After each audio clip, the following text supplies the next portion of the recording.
there's actually a really amazing link between anxiety and bone density as we get into the later stages of perimenopause. So people that experience higher levels of anxiety have lower bone density, and one of the most important things we can do is continue to carry heavy loads.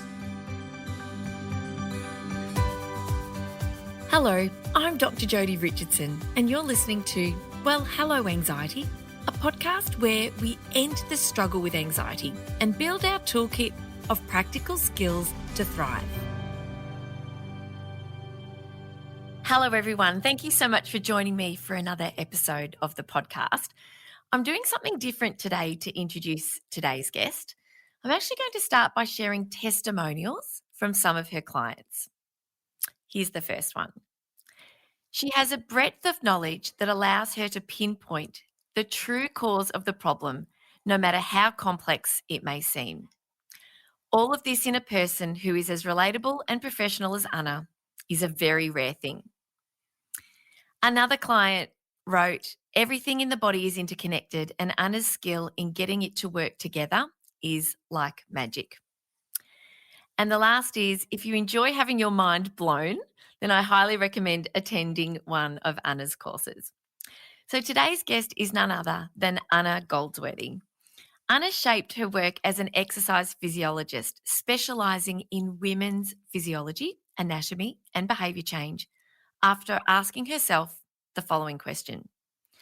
Why am I responding to questions about exercise physiology in males and females with the very same answers? Unna is a leading light in gender-specific exercise physiology and treatment, and joins me today to talk about women's mental health, in particular, anxiety and perimenopause. And before you tune out, fellas, I urge you to consider how much you'll learn about the women in your life if you stay with us for this episode. But if you choose not to, no worries, I know I will see you next week. So Unna, thank you so much for joining me. My pleasure, Jodi. Thank you for having me. It's just such a joy to actually finally meet you and to be able to share your wisdom with my listeners. And I'd like to start by asking you to talk to us about perimenopause and some of the myths around perimenopause, and how you could help our listeners to have a really good understanding, because it's not something that's often as well understood as we'd like it to be. Yeah, definitely. And I think perimenopause socially has had a long kind of transition. If we went back a couple of centuries to the medieval, it was associated with being a witch, and the word hysteria is maybe not used directly now, but hysteria and just wound down to the medical space where someone's just overdoing things and being a bit over emotional, I think is still a bit of a theme of that really tricky word. But perimenopause, I think one of the biggest myths is that it's only for women, in their 50s when the symptoms are around. But when we look at the transition of the physiology from reproductive years into that slow transition into perimenopause, it starts for most women in their 40s. And it's not, the hot flushes or the sense of change going on in their body, changes to sleep. It's more that they'll notice just subtleties in maybe endurance in life, interests just subtly changing. Some women notice that their body shape changes as the estradiol, which is the primary reproductive estrogen in the body, transitions and changes into get other gene receptors going and moving body tissues into different places. And estrogen is actually a really fantastic muscle builder. It helps us to be strong. And that's another thing that we notice is that muscles start to become a little bit weaker, and our stress systems start to act quite differently. So I think that the biggest myth is that the subtlety of perimenopause is something that's not made clear to women, that particularly the planners who want to go right ahead and move into this transition with particular grace or attention to their health and their mental health, that, it's at 40 when that transition starts to happen. What are some of the signs that we could look for? You've mentioned that changes in body shape, changes in strength. Are there other changes that we might notice that we might not be too happy about? Things like the way we think, perhaps. Mm. Yeah, so because we've got receptors in our brain as well, where estrogen and progesterone, those key hormones that we know about, interact, and I think they're they interact with other neurotransmitters, or they sensitize where they might sit. So if we think of serotonin, for example, our classic happy hormone, as if it's a chair and serotonin can sit on that chair, and there might be other things that have a similar shaped bottom if you want to sit on that chair and give just the right fit. So our estrogen, our estradiol, can sensitize that chair and change serotonin's activity in the brain. So I think the easiest way to think of it in terms of mood and mood regulation is for most people that are not on the hormone contraceptive pill in the reproductive years, we have changes in our menstrual cycle that have us feeling attracted to being social. They have us wanting to withdraw. They have us feeling a little bit more, anxious and struggling with multitasking at different types of our cycle. So that if we kind of move that over into the perimenopause space, we have estrogen that starts to rise up and generally be a little bit higher in its those rhythms are less predictable, and our progesterone, our more calming hormone that gets associated with the neurotransmitter GABA, calming, sleep supporting, all that kind of stuff, is starting to transition down. So we might just notice that we've just got less resilience with quick to anger or quick to frustration, maybe feeling more sad about things that normally wouldn't be bothering us. And then you pile on the reality of, we're in our 40s, maybe we're climbing a career ladder, or we've got young children juggling as well, teens even, they're going through all those changes, parents that may or may not be heading into their more challenging health parts of their life as well. Yeah, so it can be starting to feel a disconnect to the path that you thought you were on, starting to challenge and question things that you were doing.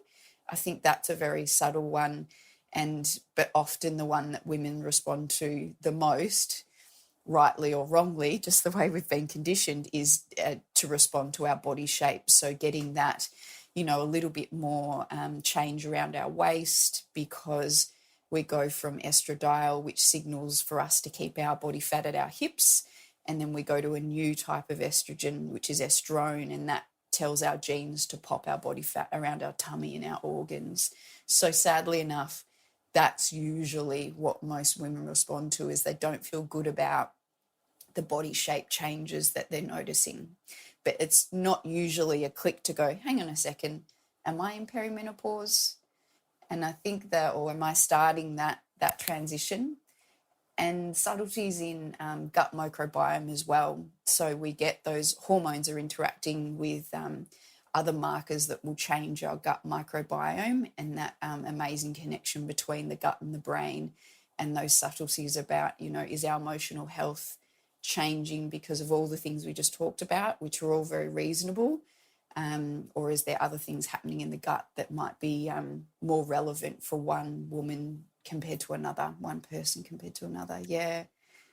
Why do you think it is that in 2022, women don't have a good, well, I shouldn't generalize, but there are so many women who don't have a good understanding about the fundamental changes that we all are going to experience. We know that this is the way that our hormones will change over our lifetime into our 40s and 50s and the like. And yet, as mums, we learn about puberty. We've got children who are going to be going through puberty. We understand that aspect really quite well, and there's lots of resources to support us. But when it comes to these changes and our understanding of it. It just doesn't seem to be something that's really talked about. I don't know whether or not that's just my experience, or if you think, is that a common experience for women not to be in the know?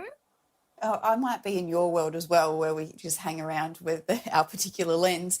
But I do think that there's the word shame. We get put into a category where we're not as useful anymore because reproductively we're off the shelf, for example, that type of idea.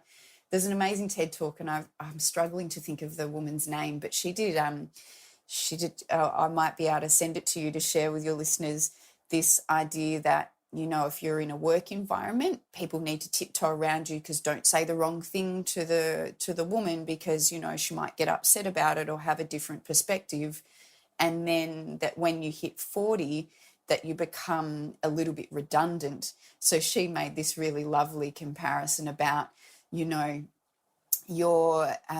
dangerous, you're a bit like a ninja, at simultaneously you're invisible because she's not available because she's got kids to look after, or she's just not at her peak anymore. And just that really not nice idea that within the collective world we need what does she wraps it up as we're invisible ninjas, which is quite empowering in the end. We can sneak around and do our business without anyone knowing.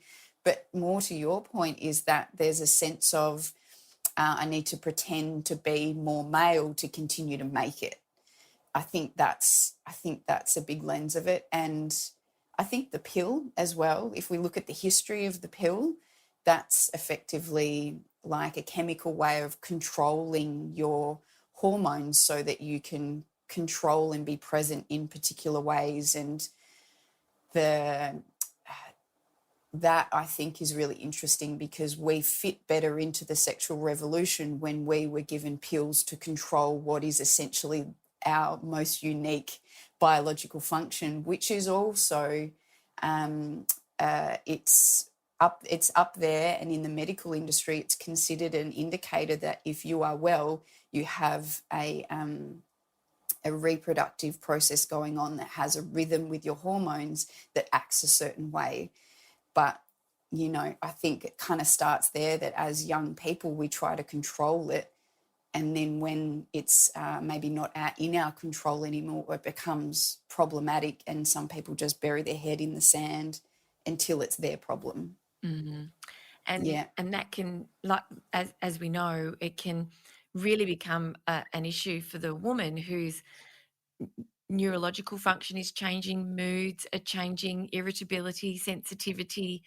For some, not for all. I mean, I'm sure it's like any experience. And I say that as a woman of 48 recording this, who was really shocked to go to the GP after having just a series of blood tests. It was probably about 6 months ago, and for the doctor to say that I was post-menopausal, and I'm like, say what? Like, I am, and I didn't stop to really think about it. And then when I did stop to sort of think about it, and I've since seen her, and she said, how's your cycle? And I said, well, because I had, sorry fellas, if you did stay with us, you're going to love this. I had an endometrial ablation, and that was just because periods were so heavy after having had children, and I was so anemic, iron deficient. And so anyway, fellas, you do always learn a little extra something about me as a bonus when you tune in. But I think we do need to speak more openly, because 50% of the population have menstrual cycles and have challenges at different times. But when I recently saw her, she said, oh, I don't know if you're postmenopausal, if that you're just in this process of change, because she said we've captured it in a moment, and they're fluctuating, of course. So, but I haven't really had a lot of symptoms. So I'm saying, I'm speaking from a point of view as a woman who may have completely been through perimenopause and might be out the other side, but who didn't really experience a lot of or if I did, I didn't attribute it to hormonal changes. And that's probably the point we're making, isn't it?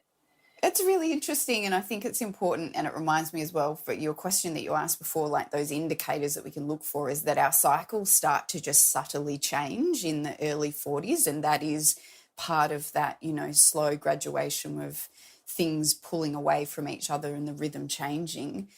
But yeah, it is, it can be like maybe you just thought it was a difficult time of life. And as you say, I've had something medically done in that space that changes my experience of it. And I thought I fixed that. But often heavier periods are an indicator of kind of moving into sort of phase 2 of the Professor Pry would call the 4 phases of perimenopause, which are, pulled out over upwards of 10 years. Like it's not just a small turnaround transition. It's a decade at least.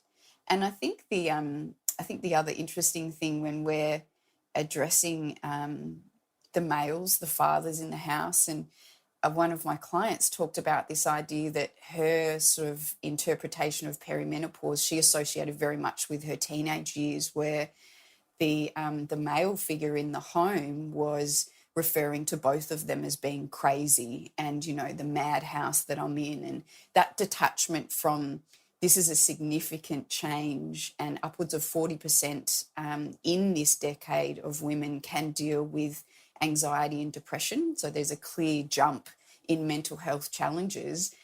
And, where does it put us for helping family units to stay connected if we understand that puberty 1 is happening in one family member and puberty 2 is happening in another family member, and it's all very natural, and we might need to just change our ways a little bit to be more loving and nurturing to each other. But I wonder for you, is that CBT and ACT mindfulness practices have been associated with reducing perimenopausal symptoms.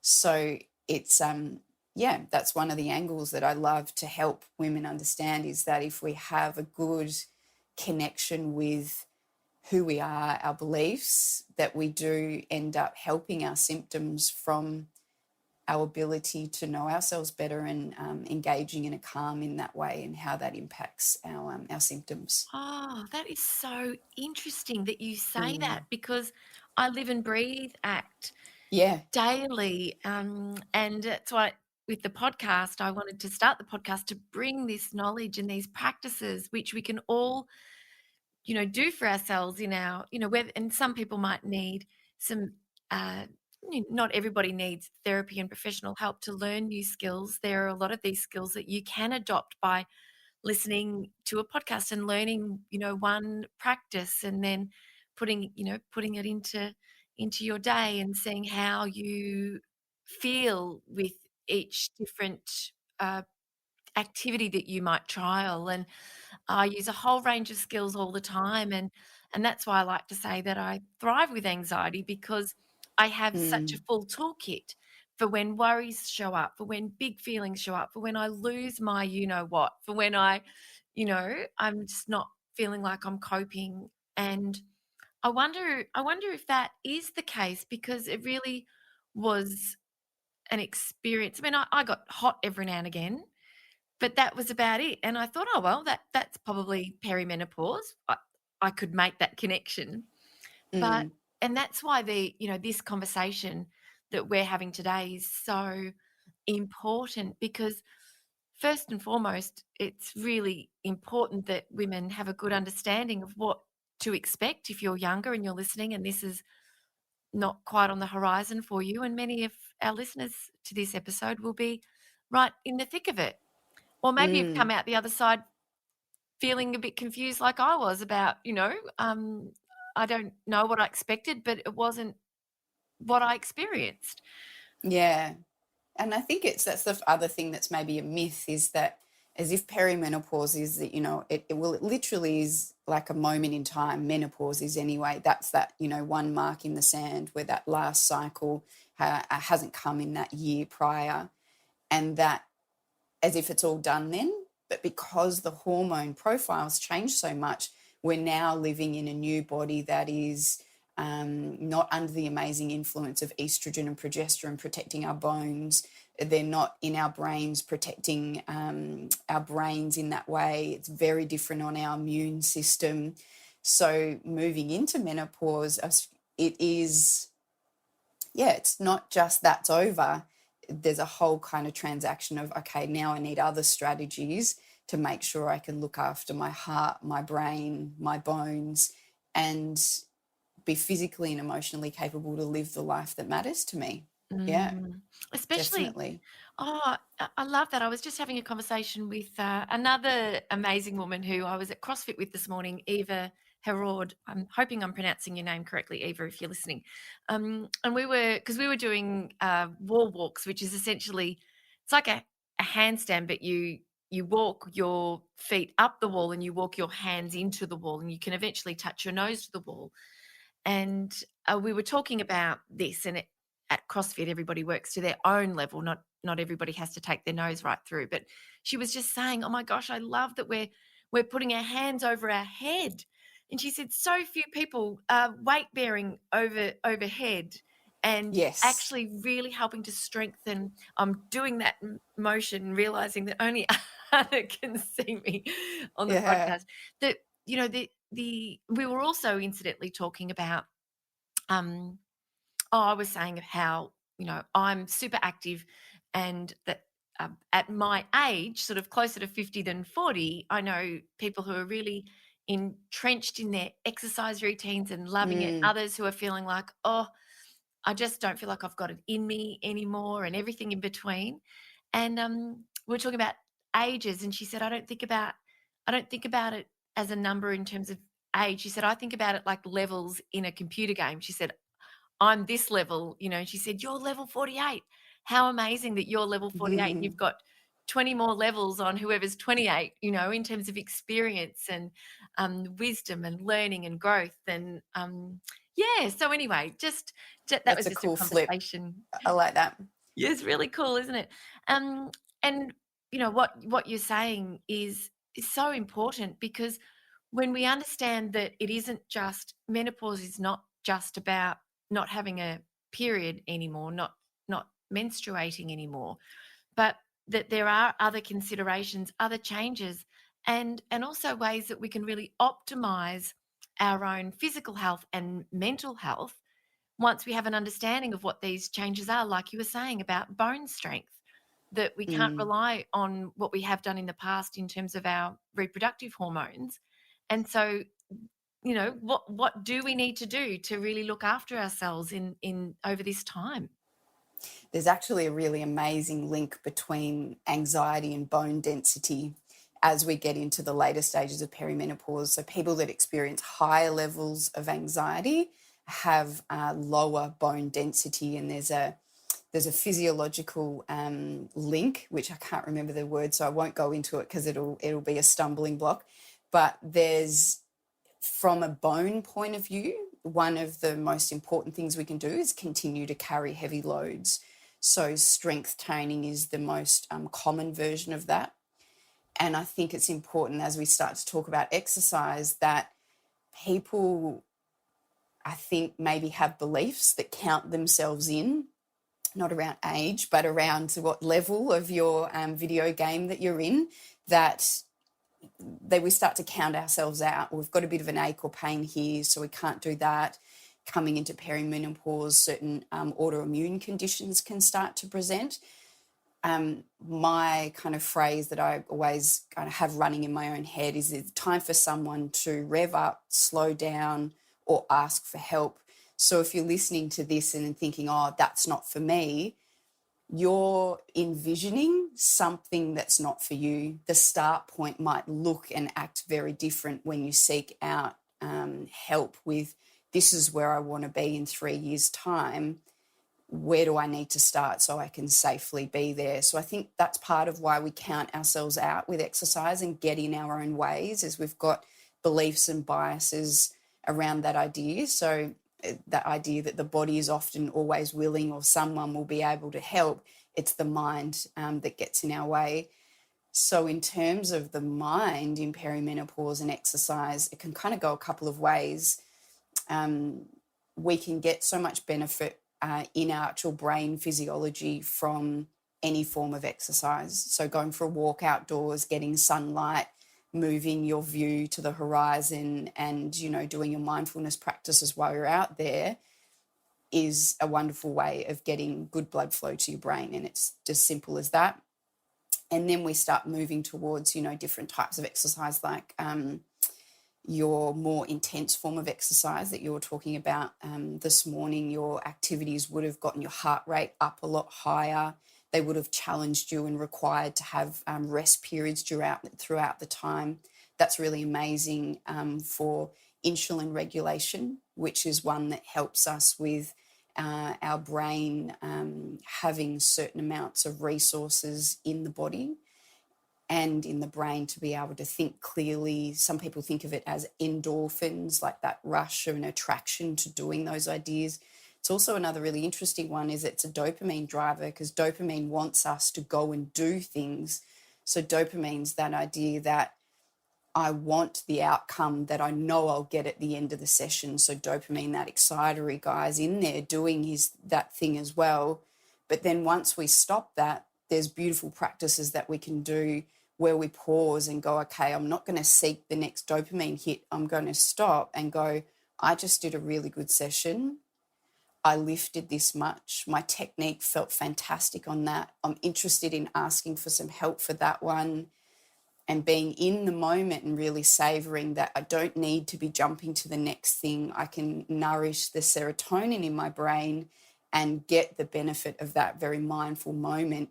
And how do we do these little subtle things that benefit our brain and our mental health, not directly from the exercise, but the way that we think about our exercise and plan out our day and our thought processes. Higher intensity is also really, really good on muscle building as well as the strength, that kind of idea, and having that outcome of really beautiful posture. And then you think of yourself in 20 years and still climbing up sets of stairs with your supermarket bag and, catching up with girlfriends and family and being able to get in and out of a chair with great confidence. The faster things you did today would also help with reaction time. If you do trip on something, we're not falling and fracturing things. Exercise is kind of annoying to explain because it does so much all in one weird little moment. Yes. Yeah, but there's, and the heart and the circulatory system very much benefited more from that sort of higher intensity or making sure that you're moving and pumping blood around. It's just the one thing that we can prescribe, can't we, for people? And there is something for everyone when it comes to exercise. And thank you very much for pointing out that you can seek help if we all benefit from it at every stage, at every age. And I trained with a fellow this morning who's just turned 70. And Fun. everything is scaled. And I think too, people can absolutely get an impression of what the expectation of them will be around a particular activity. And I know CrossFit can get a bit of a bad rap because if you go online and you look at the CrossFit Games, most people would go, I'm never doing that. And of course, no, most of us aren't, but we're not doing that when we're doing our training. If you go there and you can't box jump, you can't jump with 2 feet up onto a box. Well, then you get a really low step or even just a couple of weight plates and you start stepping up and stepping down. And then eventually you might be able to step up onto a weight plate, which might be 2.5 centimeters thick. And so you start where you're at and you build up from there. So I really appreciate you saying that because I used to work as an exercise physiologist like yourself, and it's something I'm so incredibly passionate about. And like you said, you can start with a walk outside, the sunshine on your back, making vitamin D, creating more serotonin, mindful moments in nature, and getting that heart pumping and that blood flowing. So hopefully we've converted a few across. And of course for women, you work only with women, and Unna will share her details at the end of the episode about how you can get in contact with Unna, so that if you are looking for that help to make that step to really support your physical and mental health, then we'll certainly come to that. One of the things that I really would love you to talk to us about is this sensitivity when our hormone levels are changing, and if you can explain more about that experience of anxiety, that 40% statistic that you shared earlier is shocking, not something I was aware of. It's big, right? Yeah. Yeah. I think, again, the easiest way that everyone can connect to it is this idea of premenstrual moods and things like that. So the fluctuation at that point in our cycle is that we've had progesterone quite high and estrogen quite high in our systems at that point, and then it sort of slowly starts transitioning out. So that sensitivity around the seat of what's sitting on what, we start to have sort of serotonin floating around, the sensitivity's changing on the cell, and we have more receptors in our forebrain, so that executive center where we can compose ourselves and, give ourselves that moment to react, versus, I guess most people would know that when you drink alcohol, that bit of your brain is dulled. So we say maybe a few more things we wouldn't say normally, or, some of the not nice things, or maybe for some, the liberating things about that idea. But we end up with, we've got quite a few estrogen receptors in that front part of the brain. So when we're transitioning in perimenopause, we can have a high amount of estrogen in our body, because we're starting to have non-ovulatory phases, which is not telling our body to produce progesterone the same, and all these transitions are happening. So before it was a predictable roller coaster, now we've got more like that one where it really tries to freak you out. It takes you right to the top of the roller coaster and then drops you dramatically down. So in that time, physiologically, you've had estrogen, in the brain, in the fore center, if we focus just about like that, in the front of the brain, and then all of a sudden there's just less estrogen in our body because that rhythmic pattern isn't there. So then we get left with serotonin and the sensitized cell giving us a very different experience of the feelings or situations that we're coming up against. So things like rage, feeling very teary, those kinds of ideas are, for some people, a real reality in that perimenopausal shift. I actually, talking again to the males, I did a talk with another colleague of ours on their podcast, and they reached out for question and answers, and we gathered them up over a couple of weeks. And there was this really wonderful question from a husband who was feeling worried for his partner, and how can I be there and help? And then her contribution to that was, I don't want to be the woman that's standing at the supermarket yelling at the tomatoes, that just like so much is, built up, but then I don't actually have a firm grip on how I'm feeling and how I'm expressing my feelings. So, and there's also like, is it hormones, or is it just the reality that you've got fair reason to be annoyed at the tomatoes? So when we're always balancing those ideas, but this idea as we come back to act is, can I be present in this process and notice that I'm feeling my body going through something that I associate with frustration, and it's not something that I can deal with right here in the supermarket. So can I just leave my trolley and go give myself some space? Like, how do we get a little bit more connected to what we alluded to for you, Jodi, is that I can have little microaggressions in my day, but they don't accumulate to a point that they carry on, seething in something, an annoyance or a worry or a challenge that goes on for weeks, and then that drives cortisol up and effectively drives our calming progesterone further and further down. So it's a trick from a neurological point of view. It's a really tricky challenge what females are dealing with in that very female physiological experience of mental health and hormones changing their impression on the brain, and the receptors starting to change and become sensitive to not having progesterone around as much.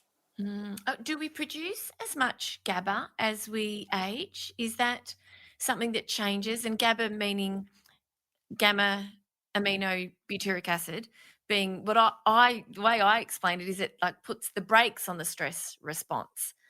Yeah. I'd love you to. Well, Yeah. I'm going to have to go away and dig up like a clear answer, but my instinct there is that because progesterone has such a close relationship with GABA, it influences our sleep in particular parts of the reproductive period of our lives, so the 20 to 30s and 30s through to 40s. It influences sleep in the second half of the cycle because of its association with progesterone. So my instinct would be to say that, yeah, it would impact that how much is available and present with GABA. But it might be, as we talked about before, our brain, it actually changes structure as well through perimenopause. And then once we transition over into menopause, it kind of rebuilds itself in a different way. So that's the jump I'm not quite sure of. I'm excited to go and look up, is that in that remodeling that our brain does in this time, which I think is kind of handy. Like we can't toggle as much. We need to do one thing at a time. Like these are the strategies. We can't force too many things in at once.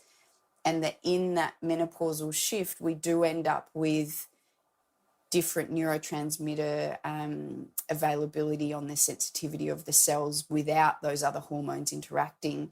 So I'm keen to go and figure out that answer for you and let you know, because I think it makes sense that it would be quite different, and maybe for some where a lot of the sleep disruptions, which then can lead to anxiety, come from. And then as the brain remodels in menopause, where does that leave us with those calming, serotonin, GABA kind of conversations? So yeah, I'm excited to go and see if there's some good data on that. Oh, thank you. And we've already arranged, Unna and I have already had a conversation about another topic that I'd love to Unna to talk with me about here on the podcast. So perhaps when we come back to that one, we could start by revisiting that question. If Perfect. if you don't mind. I mean, that would be just amazing.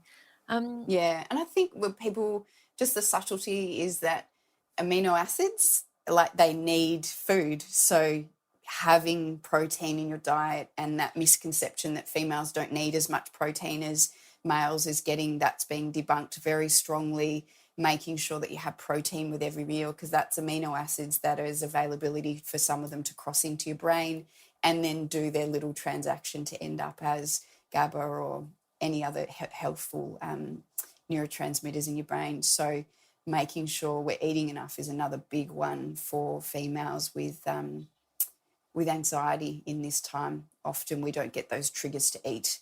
So it's that can be a really tricky thread towards thyroid challenges and anxiety simply from just hungry. Yes. Hangry is a real Hangry. thing. It is. Yeah. And what you've just said echoes what Nick Top said in a different episode, where she Yeah. said that the signs and symptoms of anxiety can be the same. Almost the signs and symptoms when you're really hungry and your blood sugars are really, really low will mimic the anxiety symptoms. So you not only have all the sensations, you can start to feel more anxious because your body's going, I'm feeling like this, and that's the association that the brain can make. And so eating regularly, and one of the things I've really found personally is that I get really nauseous if I don't eat regularly.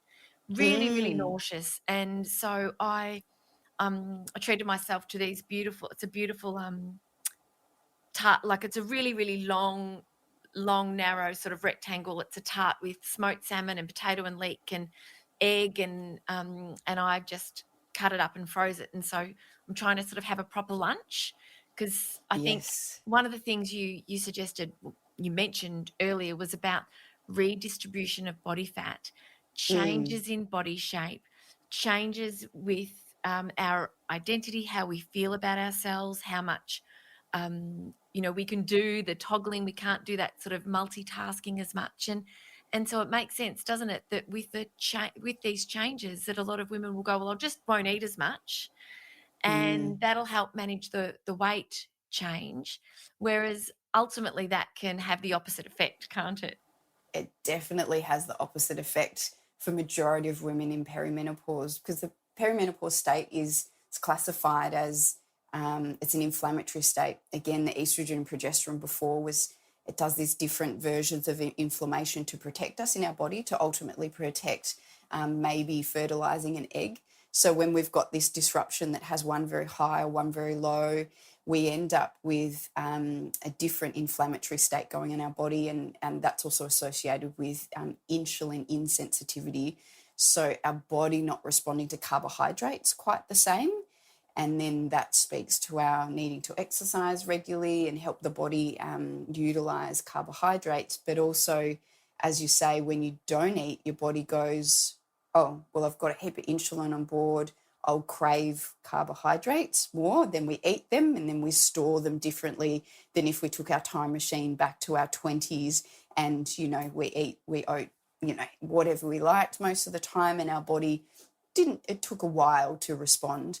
Whereas in that perimenopausal shift, the insulin changes really do sit in along with that shift towards estrone, and really needing to care for where we're ending up with our body fat from a health point of view, because we really want it available for us as energy and not kind of crowding in around the organs, which is kind of where it can end up if we don't make that shift away from like the beautiful whole carbohydrates that you're talking about in your meal, and beautiful omegas and things that help our brain and our muscles and help us to do our exercise. So there's lovely nuances that we can do that just shift our nutrients a little bit, shift the timing of our food just a little bit around our exercise, and particularly for females, eating as soon as possible after finishing exercise, because we've got different mechanisms of how to support our muscle repair compared to males.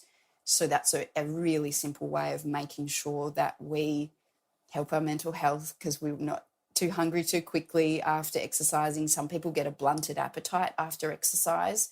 So actually going, no, I need to fuel my body, because I just added a stress that can benefit me if I tell my body to turn the stress mechanism off, and the best way to do that is to eat.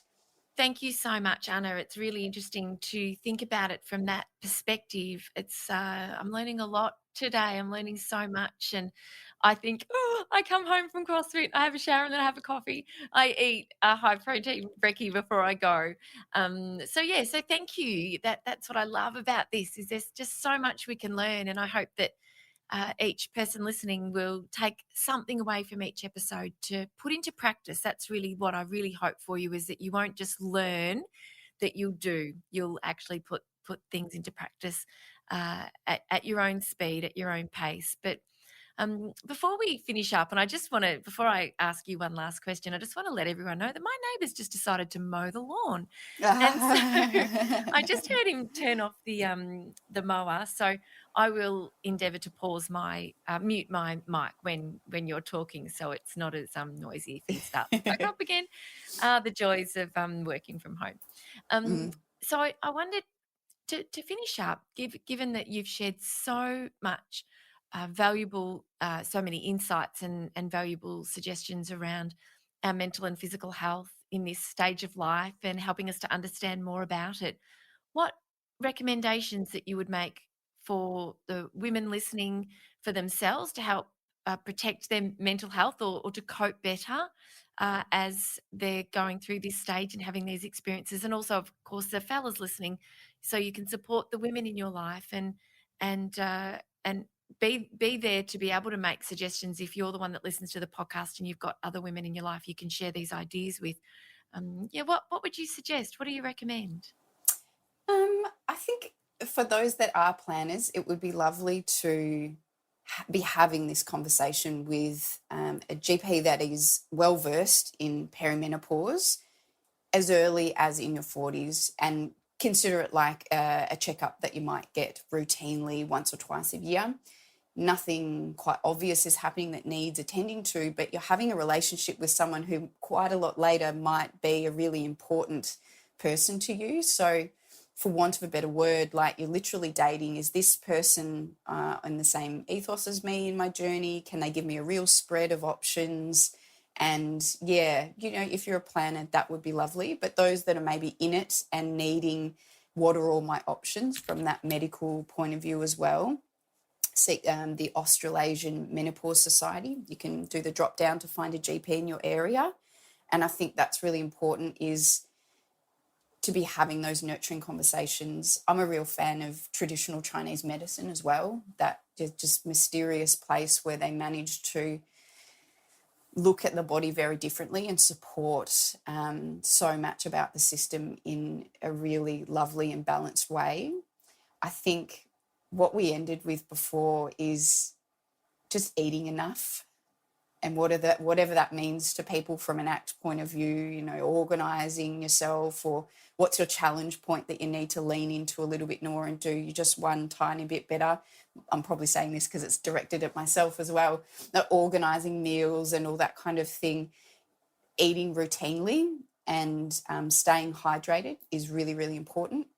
And when you look at your diary and over a week or a month, and if there really is no time for exercise at all, what might need to shift for you to count yourself in with exercise? Is it a belief that you have about yourself or where you're at your life? Do you think about exercise and it's in an environment that you're not willing to go? So how do we remodel that? How do we help you count yourself in? So if there's only problems in where you're looking to count yourself in with exercise, what solutions would there be if someone could help you with solutions? So how do you count yourself in from that point of view? And yeah, those tricky beliefs that we have about ourselves at this time, I'm beyond it, or I don't want to get muscly, what does that look like? So kind of how can we pull apart our beliefs to make sure that we're not getting in our own way towards doing our best with our health and our mental health in this time? And I think finally, hydration, food, and just some more parasympathetic activities. So that might just be a bath at the end of the day or a hot shower at the end of the day to help your body transition into rest and really deep and meaningful rest. And how can we just take those little blips of stress out of our day a little bit? How can we eat without anyone else involved? All those little subtle things that help our body switch off just enough, like Jodi told us, just take those little microaggressions out of our day. Thank you so much. And what I'll do is I love to listen back through and create some summaries of what has been shared, so that I'll be able to put that on Instagram and maybe LinkedIn as well, and share it with you, Anna, if you'd like to share it, just so people have got you, as listeners, you've got a reference to come back to see those recommendations. And oh gosh, thank you so much, Anna. I've learned so much, and you've really highlighted for me today that this is, this is an anxiety podcast. Well, hello, anxiety, of course. And there is so much about our mental health that we still don't understand as a general population, and that people like yourself who have such a passion for learning and sharing, and you do so in such a gentle and calm and easy to understand way. You really not only help us to learn, but you've no doubt inspired a lot of listeners to want to go and learn more. And so it's probably I didn't plan it this way, but what a beautiful segue to ask you the question of how can they learn more? How can we all learn more through you and your work? How can we contact you? I have a Facebook and an Instagram, which are the handle Unna.movement. So my business name's Unna Movement, which is about movement, but also maybe about pushing a movement for us all to look at ourselves a bit differently as we're going through our health. And I think the easiest way to learn more, if you're really wanting to put yourself into some action and doing, is it's called the Midlife Toolbox course. So we run that to look at which types of skills we need in exercise, stress management, and the beautiful acceptance and commitment therapy models. And that's a 4-week course. I think my next one's coming up in October. Yeah. So that's the main place that we really talk about the nuances of what do we need to do well. Yes. Yeah. I love that you've got that course, and that coming up in October, it gives listeners an opportunity to have a look and jump on do you have a newsletter or a mailing list that? I do, yeah, thank you. I Yes. forgot about that guy. Yeah. Via my website, which is unnamovement.com. I need to just check if it's got a full stop. I have no idea. No, unnamovement.com. Yeah. And there's a contact space there where you can register your email to get newsletters, and we're not over the top, just an interesting topic and letting people know what's happening and sharing, things to listen to and things to watch that are helpful, all in that game of keeping healthy mind and body. Oh, brilliant. And no doubt, I'm assuming that if listeners were to sign up to your newsletter, that they would be notified when the course is coming up in October, so that they'll have an opportunity to be reminded, because that can we can often, can't we? We can sort of walk away and go, oh, I really want to do that, and so Suddenly it's Christmas. yeah, suddenly it's Christmas, and it's like, damn it. No, thank you very much. And what I'll do for everyone listening is I'll put the details of all of Unna's contacts and the course and the like in the show notes. And I'll also put a link to the Australasian Menopause Association. Yeah. And the TED Menopause Talk. Society. Yeah. Oh, Menopause Society. Thank you. Yeah. And the TED Talk, if we can locate it. Is that something easy to locate? Yeah, there's actually two I'll share, because you're putting in the show notes. I'll definitely do that. Yeah. Oh, that's brilliant. That's brilliant.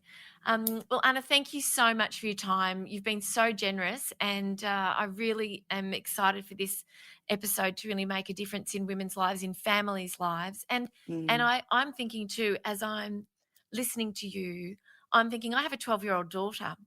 And what a beautiful opportunity for me as a woman going through this stage of life is to just sort of pepper, the week here and there, a little sprinkle here and a little sprinkle there of a little bit of insight for our young ladies growing up, who will once, who will at some stage in their life be faced with these changes themselves. And so how wonderful if we can also all together start to educate the younger people around us, and our boys as well, because, it's if our boys have a female partner in their life, then won't it be wonderful if they can have a good understanding? So, yes, anyway, I'll stop talking. I'll thank you again very, very much for your time. And thank you, everyone, for listening. Thank you so much for joining us. And I really, really appreciate your time. I would love it if you would please consider writing a review for the podcast. It really makes a difference for other people who are looking in the sea of podcasts for something that will be really helpful for them. If you would consider rating and writing a review for the podcast, I'd be super, super grateful. I do read all of them. I feel really very moved and touched. So if you could do that for me, that would be amazing. Thanks again for joining me, and I'll see you next week. Thank you so much for joining me for this week's episode. If you enjoyed it, please subscribe and leave a review. To keep the conversation going, I'd love you to join me over on Instagram. You'll find me at Dr Jodi Richardson. Also, if you'd like a copy of my free 5-day mini email course, Calm Your Anxious Brain, then jump over to my website, drjodirichardson.com, and you can sign up down the bottom. I've really enjoyed having your company. Thanks so much. See you next time.